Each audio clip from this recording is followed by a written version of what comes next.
Salam kasih untuk kita sekalian. Dengan penuh sukacita kita berjumpa lagi melalui Renungan Harian Toraya, edisi Jumat 30 Juli 2021.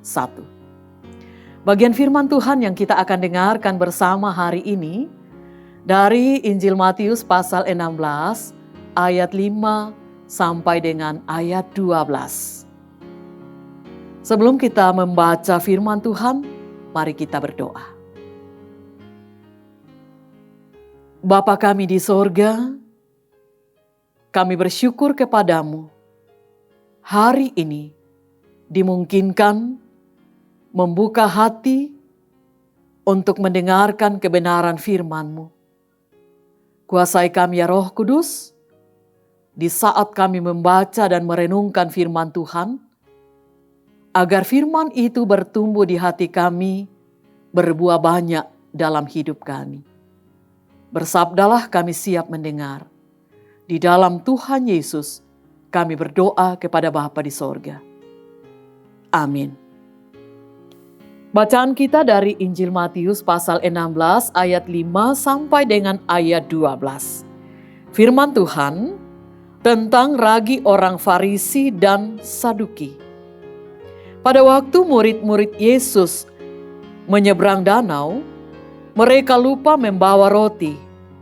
Yesus berkata kepada mereka, "Berjaga-jagalah dan waspadalah terhadap ragi orang Farisi dan Saduki." Maka mereka berpikir-pikir dan seorang berkata kepada yang lain, "Itu dikatakannya karena kita tidak membawa roti." Dan ketika Yesus mengetahui apa yang mereka perbincangkan, ia berkata, "Mengapa kamu memperbincangkan soal tidak ada roti? Hai orang yang kurang percaya, belum juga kamu mengerti? Tidak kamu ingat lagi akan 5 roti untuk 5.000 orang itu, dan berapa bakul roti kamu kumpulkan kemudian?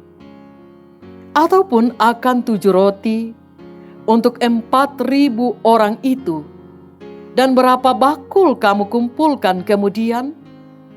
Bagaimana mungkin kamu tidak mengerti bahwa bukan roti yang kumaksudkan? Aku berkata kepadamu, waspadalah terhadap ragi orang Farisi dan Saduki." Ketika itu barulah mereka mengerti bahwa bukan maksudnya supaya mereka waspada terhadap ragi roti, melainkan terhadap ajaran orang Farisi dan Saduki. Demikian firman Tuhan. Amin.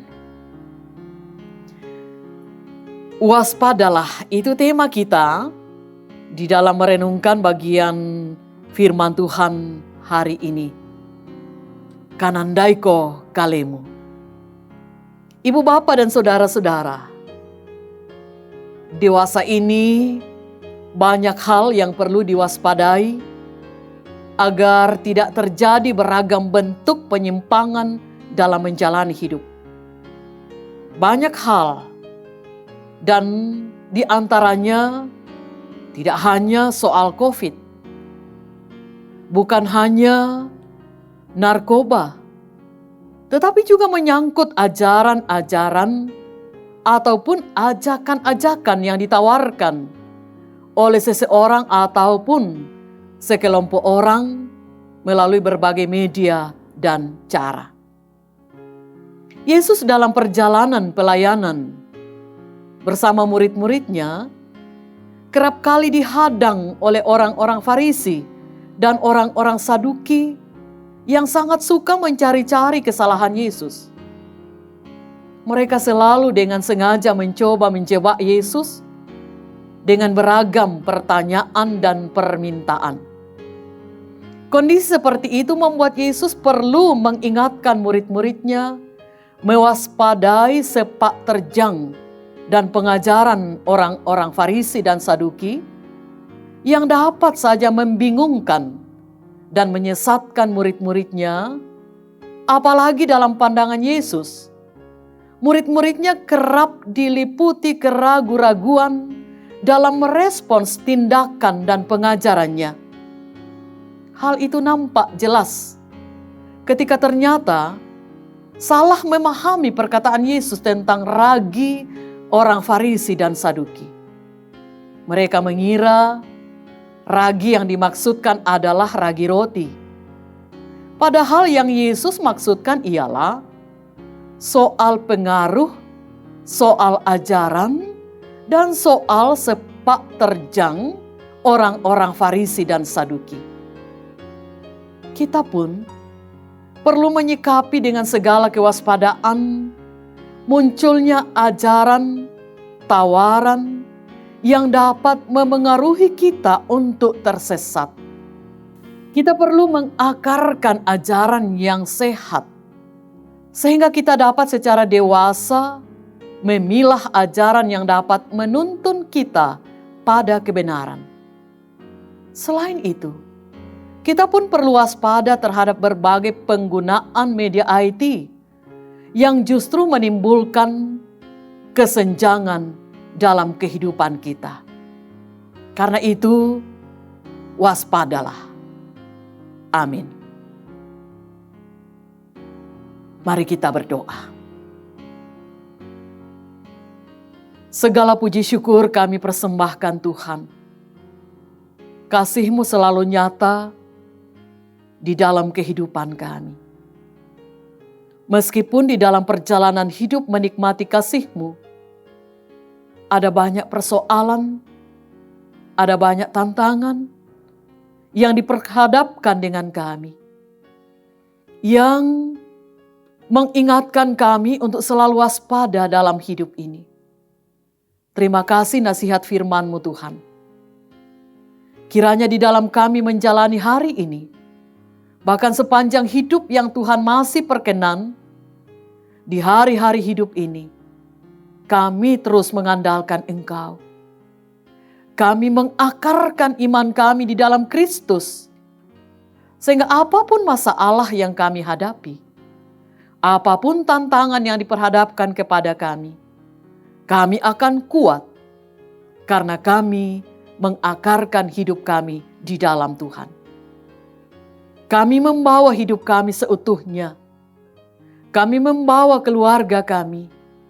Kami berdoa Tuhan tolong kami dalam pekerjaan kami, pelayanan kami, usaha kami. Kami berdoa untuk bangsa dan negara kami. Secara khusus di tengah pandemi COVID-19 dan juga dengan mewabahnya berbagai macam penyakit lainnya. Tuhan tolonglah kami untuk selalu taat dan waspada di tengah-tengah tantangan dan persoalan itu. Kami berdoa bersama dengan banyak saudara-saudara kami yang sedang menjalani pengobatan perawatan, baik karena terpapar virus COVID-19 dan ataupun karena penyakit-penyakit lainnya. Kami mendoakan yang sedang berduka cita. Kami berdoa buat kekasih-kekasih kami yang sedang mengalami berbagai pergumulan karena gagal dan ataupun dampak dari pandemi COVID-19. Tolonglah mereka semua Tuhan. Kami mendoakan para pemimpin kami. Kami mendoakan para medis. Kami berdoa kiranya Tuhan menolong kami semuanya untuk selalu setia menyerahkan hidup kami hanya kepadamu. Tuntunlah kami Tuhan, sejauh hidup yang Engkau masih perkenan untuk kami jalani. Dan ajarkan kami untuk belajar bersyukur, karena di balik pergumulan yang kami hadapi, selalu ada banyak berkat Tuhan yang Tuhan pun nyatakan kepada kami. Ini doa kami Tuhan. Kami mohon ampun untuk salah dosa kami. Berkenan Tuhan mendengarkan doa kami. Kami berdoa kepada Bapa di dalam Tuhan Yesus, Juru Selamat kami yang hidup. Amin.